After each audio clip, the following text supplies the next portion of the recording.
एक दृश्य की कल्पना करते हैं। मतलब सोचकर देखिए, एक माँ है और उसकी गोद में उसका बच्चा है, हम्म। इकलौता बच्चा। हाँ। लेकिन वो बच्चा अब इस दुनिया में नहीं है, हम्म। वो मृत है। और वो माँ धूल भरी सड़कों पर बस घर घर भटक रही है। एक ऐसी स्थिति जिसकी कल्पना भी डरा देती है। बिल्कुल। वो हर दरवाजा खटखटा रही है, लोगों से बस एक ही गुहार लगा रही है कि कोई भी उसे ऐसी दवा दे दे जिससे उसका बच्चा फिर से जिंदा हो जाए। और आसपास के लोग आ, वो क्या कर रहे हैं? लोग उसे देख रहे हैं, कुछ को तरस आ रहा है, लेकिन ज्यादातर लोग उसे पागल समझ रहे हैं। जो कि बाहर से देखने पर लगेगा ही। हाँ, है ना? हाँ, है ना? लेकिन अगर उस माँ की आंखों में देखा जाए तो वहां पागलपन नहीं है, वहां सिर्फ एक चीज है, और वो है उम्मीद। एक ऐसी उम्मीद जो किसी भी लॉजिक या सच्चाई को मानने से पूरी तरह इनकार कर रही है। बहुत ही मार्मिक दृश्य है ये। तो आज की हमारी इस गहरी चर्चा में हम इसी ऐतिहासिक कथा के बारे में बात करने वाले हैं, किस्सा गौतमी और भगवान बुद्ध की कहानी। हमारे पास जो स्रोत सामग्री है वो हमें बताती है कि कैसे एक माँ का इतना गहरा दुख ज्ञान और मुक्ति में बदल गया। बिल्कुल, और वो भी बिना किसी चमत्कार के। हाँ, हमारा उद्देश्य भी यही है, ये समझना कि बिना किसी जादुई चमत्कार के, केवल सत्य के अनुभव से इंसान जीवन के सबसे बड़े दुखों से कैसे पार पा सकता है। तो चलिए इसे थोड़ा विस्तार से समझते हैं। मैं यहाँ ये जोड़ना चाहूंगा कि ये कहानी सिर्फ एक प्राचीन कथा नहीं है। तो और क्या है? ये मानव मनोविज्ञान का, मतलब ह्यूमन साइकोलॉजी का एक बहुत ही गहरा पार्ट है। जब कोई इंसान अपने सबसे प्रिय को खो देता है तो हमारा दिमाग सबसे पहले उस सच्चाई को नकारता है।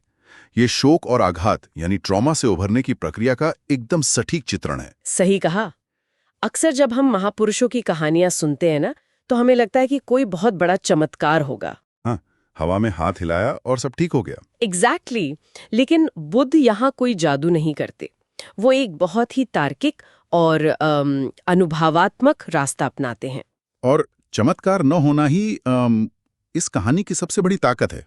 ये पूरी प्रक्रिया वास्तविकता को स्वीकार करने के बारे में है, चाहे वो कितनी भी कड़वी क्यों ना हो। तो इस दुख की असल गहराई को पूरी तरह से महसूस करने के लिए हमें थोड़ा पीछे जाना होगा, है ना? बिल्कुल। उस त्रासदी से पहले किस्सा गौतमी का जीवन कैसा था, ये जानना बहुत जरूरी है। स्रोत सामग्री हमें बताती है कि किस्सा गौतमी का जन्म श्रावस्ती नगर के एक बहुत ही गरीब परिवार में हुआ था। वो बचपन से ही कुपोषित थी, कमजोर थी। और इसीलिए उसका नाम किस्सा पड़ा। हाँ, पाली भाषा में जिसका अर्थ ही होता है दुबली या पतली। और ये पृष्ठभूमि कोई मामूली जानकारी नहीं है, ये कहानी का एक बहुत ही महत्वपूर्ण हिस्सा है। वो कैसे? देखिए, गरीबी और शारीरिक कमजोरी के कारण उस दौर के समाज में उसका कोई खास स्थान नहीं था। एक गरीब और कमजोर स्त्री का जीवन तो वैसे भी हाशिए पर ही होता है। सही बात है। फिर उसका विवाह एक धनी व्यापारी के परिवार में हुआ, जो बाहर से देखने में एक बहुत बड़ा बदलाव लग सकता है। हाँ, लेकिन हकीकत में ससुराल में उसे वो सम्मान कभी नहीं मिला।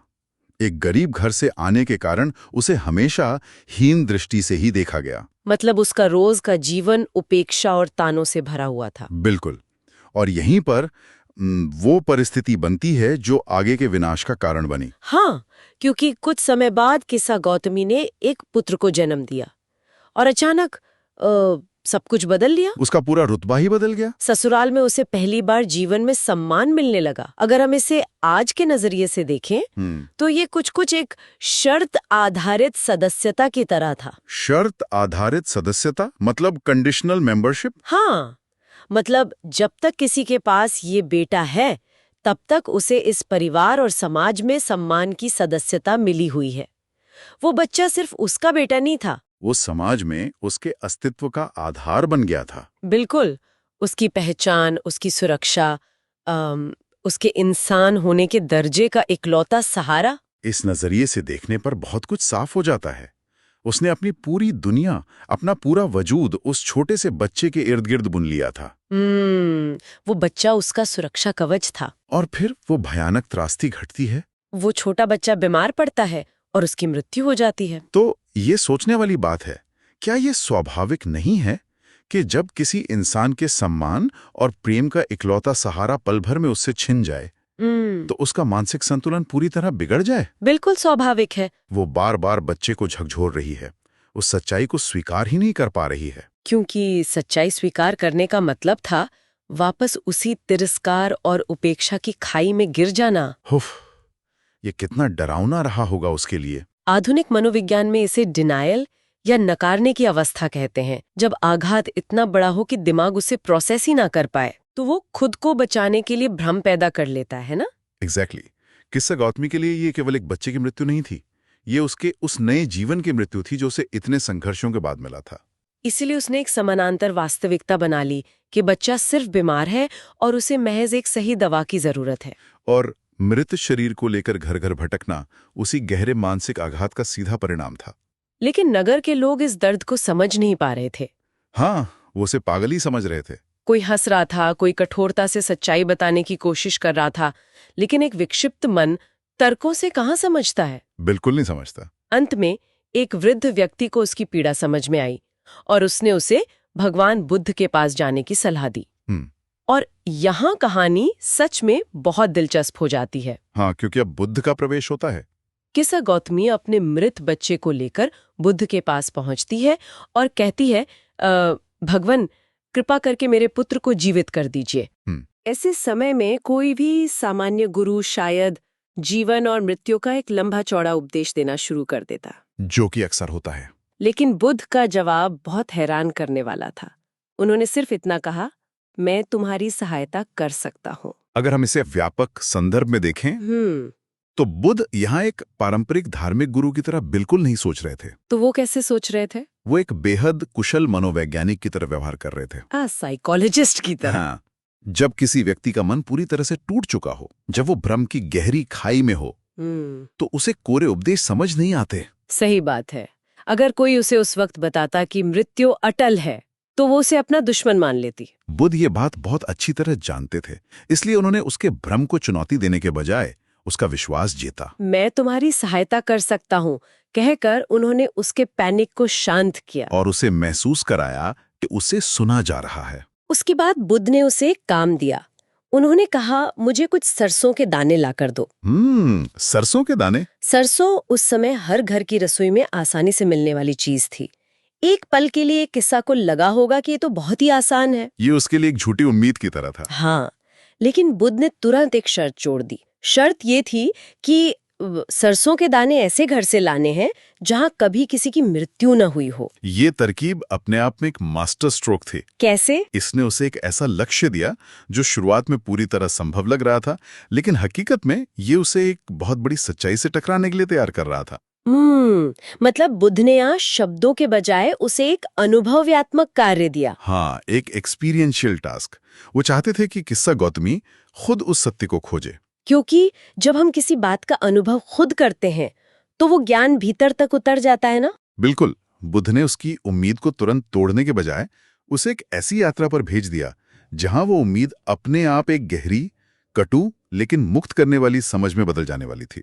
ये संज्ञानात्मक विसंगति मतलब कॉग्निटिव डिसोनेंस का कितना बेहतरीन उपयोग था। हाँ। एक तरफ सरसों आसानी से मिलने की खुशी और दूसरी तरफ मृत्यु ना होने की असंभव शर्त। तो फिर किस्सा गौतमी की वो यात्रा शुरू होती है। वो तुरंत नगर में निकल पड़ती है। पहले घर का दरवाजा खटखटाती है।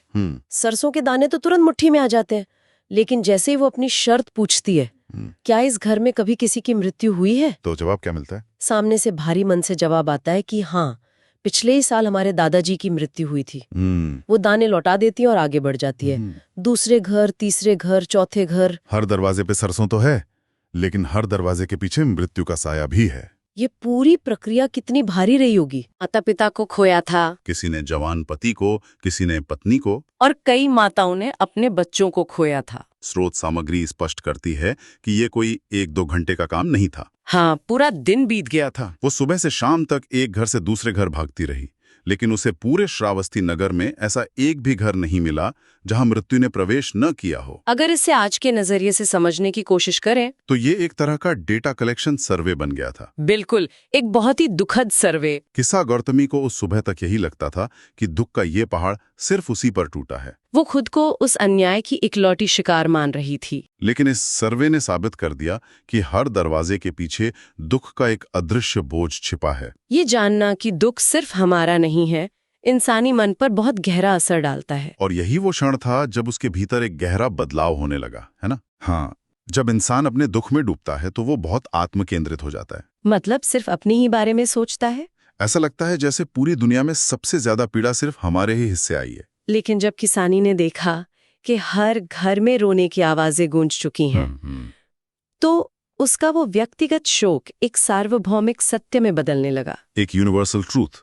उसे समझ आ गया कि मृत्यु ने केवल उसके घर का दरवाजा नहीं खटखटाया है। यह इस संसार का एक अटल नियम है, जिसका जन्म हुआ है, उसकी मृत्यु निश्चित है। ये एहसास एक साथ कितना भारी और कितना मुक्त करने वाला रहा होगा। सच्चाई को स्वीकार करना ही सबसे पहला और सबसे मुश्किल कदम होता है। और स्रोत हमें बताता है कि इसके बाद जो हुआ वो इस कहानी का सबसे परिवर्तनकारी हिस्सा है। वो क्या? जब सूरज ढलने लगा और उसकी आंखें खुल गईं, तब जाकर उसने अपने पुत्र के मृत शरीर को शमशान ले जाकर अंतिम विदाई दी।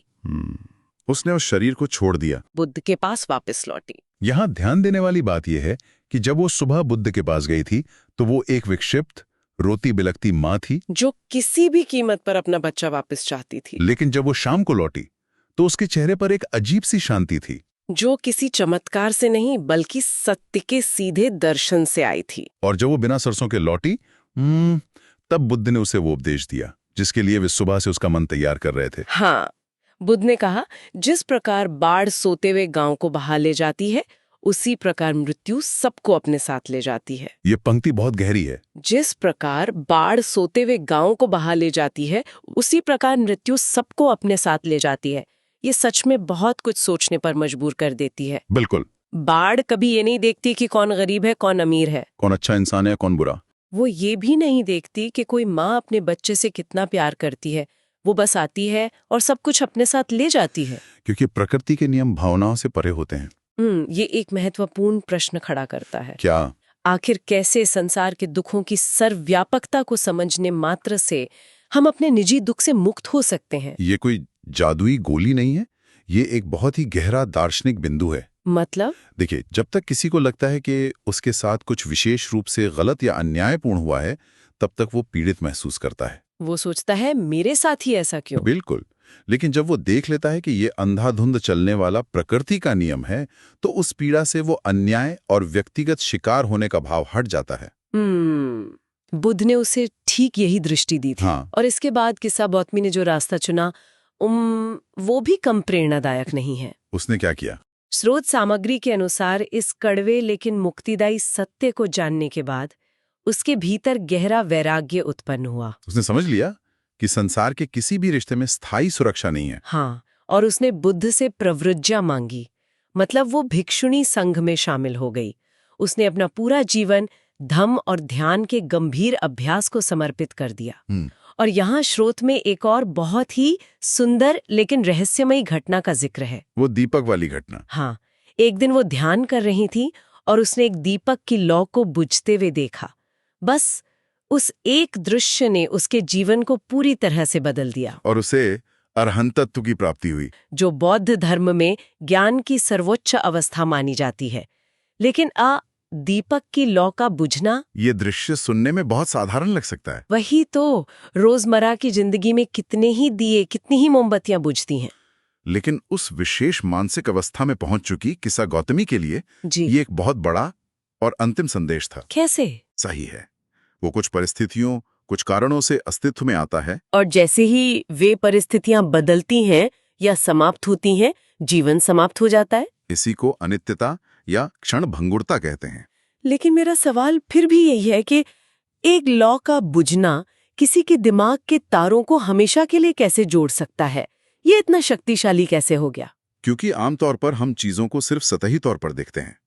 किस्सा गौतमी का मन उस समय तक ध्यान के अभ्यास से पूरी तरह से एकाग्र, शांत और परिपक्व हो चुका था। मतलब उसका दिमाग उस सच्चाई को ग्रहण करने के लिए पूरी तरह तैयार था। बिल्कुल। जब उसने उस लौ को बुझते देखा तो उसने महज एक आग नहीं बुझते देखी। तो उसने क्या देखा? उसने उस बुझती हुई लौ में अपने पुत्र का जीवन देखा, अपना जीवन देखा और इस पूरे ब्रह्मांड का स्वभाव देखा। Oh wow! जब कोई इंसान इस स्तर की गहराई पर जाकर ये समझ लेता है कि हर चीज, चाहे वो खुशी हो, दुख हो, गहरे रिश्ते हों, या स्वयं हमारा जीवन, हाँ, सब कुछ लगातार बदल रहा है और एक दिन अनिवार्य रूप से नष्ट हो जाएगा, तो वो उन चीजों से चिपकना छोड़ देता है। उन्हें मुट्ठी में बांध कर रखना छोड़ देता है। और यही अरहंतत्व है, मानसिक क्लेशों, अज्ञान और मोह से पूरी तरह मुक्त हो जाना। तो इस सब का असल मतलब क्या है? अगर आज के दौर के लिए, हम श्रोताओं के लिए इस पूरी चर्चा का सार निकालें, तो बात यहाँ आकर टिकती है कि हर इंसान अपने जीवन में कभी न कभी गहरी भावनात्मक पीड़ा से गुजरता है। बिल्कुल गुजरता है। हम सब किसी न किसी मोड़ पर अपनी खुद की किस्सा गौतमी बन जाते हैं। अपने टूटे हुए सपनों, बिगड़े हुए रिश्तों या किसी प्रियजन के जाने का शोक मनाते हुए। हाँ, दर दर भटकते हैं। हम कोई ऐसी दवा या कोई चमत्कार खोजते हैं जो रातों रात हमारी पीड़ा को खत्म कर दे, जो सब कुछ पहले जैसा कर दे। और यही सबसे बड़ी भूल साबित होती है ना? बिल्कुल। इंसान दुख से भागने की कोशिश करता है, उसे किसी नई चीज से ढकने की कोशिश करता है। लेकिन ये स्रोत सामग्री हमें बहुत स्पष्ट रूप से बताती है कि दुख से भागकर नहीं, बल्कि उसके स्वरूप को समझकर ही मुक्ति मिलती है। सच्ची शांति वास्तविकता की प्रकृति को स्वीकार करने में है, उससे लड़ने में नहीं। और स्रोत का वो अंतिम संदेश इस पूरी कहानी का सबसे बड़ा निचोड़ है। सब्बे संखारा अनिच्छा, जिसका पाली भाषा में अर्थ है सभी संस्कार अनित्य हैं। जो जन्मा है वो नष्ट होगा, जो बना है वो बिगड़ेगा, और जो मिला है वो बिछड़ेगा। हाँ, जो मिला है वो बिछड़ेगा। ये वाक्य सुनने में थोड़ा कड़वा और डरावना जरूर लगता है। लगता तो है। लेकिन अगर हम गहराई से सोचें तो इसमें एक बहुत बड़ी स्वतंत्रता छुपी है। कैसी स्वतंत्रता? अगर ये मान लिया जाए कि सब कुछ अनित्य है, कुछ भी हमेशा के लिए नहीं है, तो शायद हम अपने जीवन के हर पल को और ज्यादा गहराई से जी पाएंगे। बिल्कुल, बिना उन्हें हमेशा के लिए मुट्ठी में कैद करने की जिद किए। इस अनित्यता को स्वीकार कर लेने से भीतर का सबसे बड़ा डर खत्म हो जाता है। मृत्यु या कोई किसी चीज को खोने का डर। हाँ, इंसान को सबसे ज्यादा कमजोर यही डर बनाता है। किसा गौतमी ने जब उस डर और मोह को पीछे छोड़ दिया, तभी वो असल मायने में आजाद हो पाई। उसने अपने सबसे बड़े दुख को अपनी कमजोरी नहीं बनने दिया, बल्कि उसे ही अपनी मुक्ति का मार्ग बना लिया। ये सचमुच एक बहुत ही विचारोत्तेजक और गहरी यात्रा रही है। एक माँ के घने शोक से लेकर एक भिक्षुणी के परम ज्ञान तक का ये सफर, जो हमें मानव मन की अपार क्षमताओं से मिलवाता है। तो इस विस्तृत चर्चा को समाप्त करते हुए ये सोचने वाली बात है, चूंकि मृत्यु और नुकसान इस दुनिया का एक अटल और सार्वभौमिक नियम है, बिल्कुल, तो क्या एक ऐसा जीवन बनाने की हमारी अंधी दौड़ जो कभी टूटे ना, जिसमें कभी कोई नुकसान ना हो, जो हमेशा सुरक्षित रहे, क्या वो दौड़ ही उन अपरिहार्य नुकसानों से भी ज्यादा दुख का कारण बनती है? बहुत गहरा सवाल है। क्या जीवन को कसकर पकड़ने के बजाय उसे उसकी अनित्यता के साथ बहने देने में ही असली आजादी है? शायद हाँ। इसी गहरे विचार के साथ आज की चर्चा को यहीं विराम देते हैं। इस स्रोत सामग्री की गहराई में हमारे साथ उतरने के लिए बहुत बहुत धन्यवाद।